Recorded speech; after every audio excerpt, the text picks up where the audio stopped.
Now that we reviewed taking derivatives, the most important part of which is the chain rule, let's review its inverse, because the fundamental theorem of calculus, which we learned in Calc 1, tells us that derivatives and integrals are inverses of each other, essentially.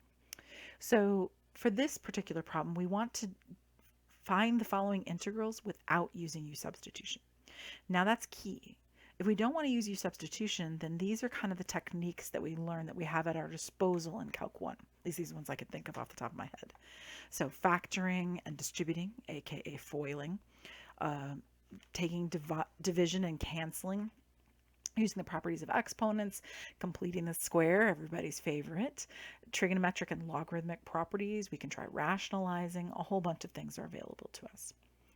Basically everything you ever learned in algebra or pre-calc. So let's use those techniques to do these problems here.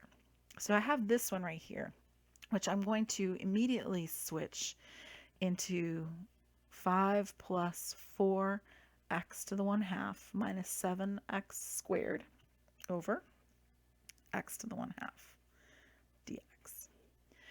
Because if there's one thing we learn in Calc 1, it's that square roots are terrible, right? So we don't have a square root rule. What we have is a power rule.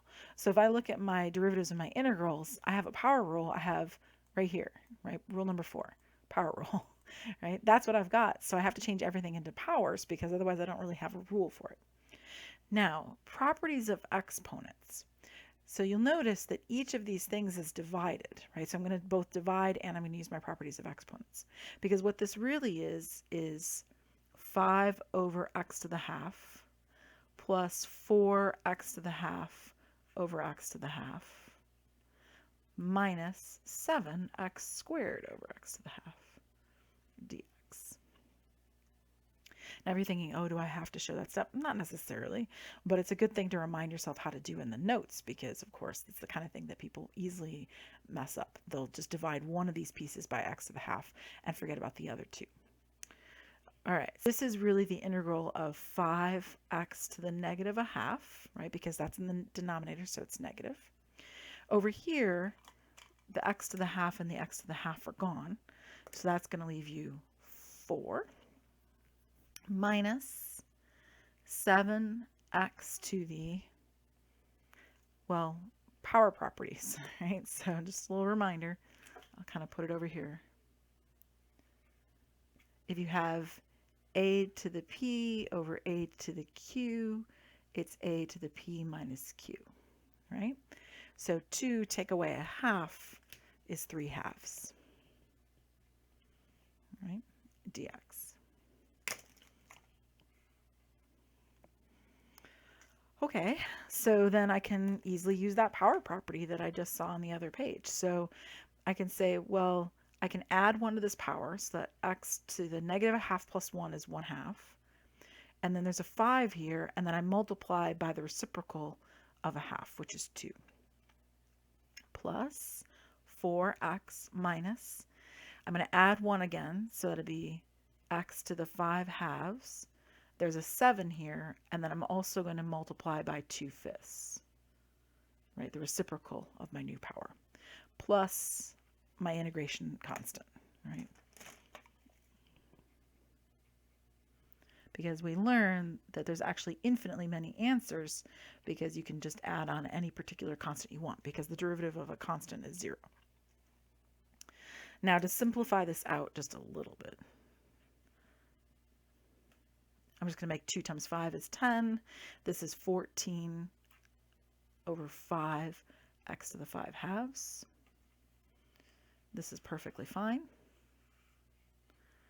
And then if I want to make this just a little bit nicer looking, we would revert back to the square roots, although it's not technically necessary. Technically, you could break down the square root of x to the 5th if you wanted. So it would be x squared times the square root of x, but not necessary. All right, there we go. Either one of those is fine. Technically, if you want an unsimplified version, this one works. That's unsimplified.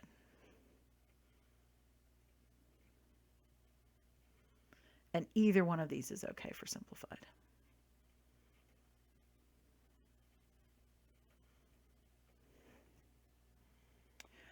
All right, next. So I want to take the integral of this, but I don't want to involve the u substitution. Well, as with most things, there are probably a couple ways we could go, but if I were you, I would pay very close attention to that numerator. So let me recall. I seem to remember something in Calc 1 about how if we have a triangle, whoop, inside my circle, sorry, my unit circle is terrible. All right, so if I go over to this point, it's over cosine of theta up sine of theta, right? So this side right here is cosine of theta, this side right here is sine theta. And it's a right triangle, so, and it's a unit circle, so the radius is 1. So that means that side squared plus other side squared is equal to 1. This is called the Pythagorean identity.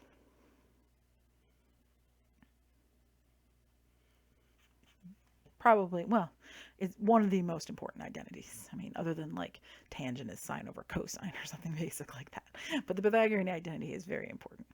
All right, so why am I bothering with this? Well, if I subtracted cosine squared from both sides, because I can, I mean, it's an equation, I can do whatever I want as long as I do it to both sides, I would get that the sine squared of theta is equal to 1 minus cosine squared of theta.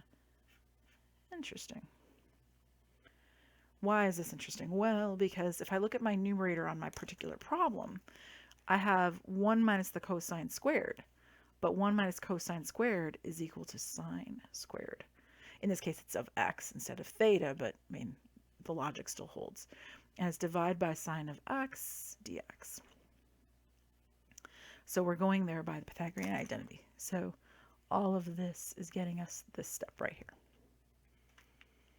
Okay, well, sine squared divided by sine would be sine, right? One of the signs will cancel and leave you regular sine up on the top. And the integral of sine is negative cosine. Plus, of course, your integration constant. That's just how that's going to be. And you're done.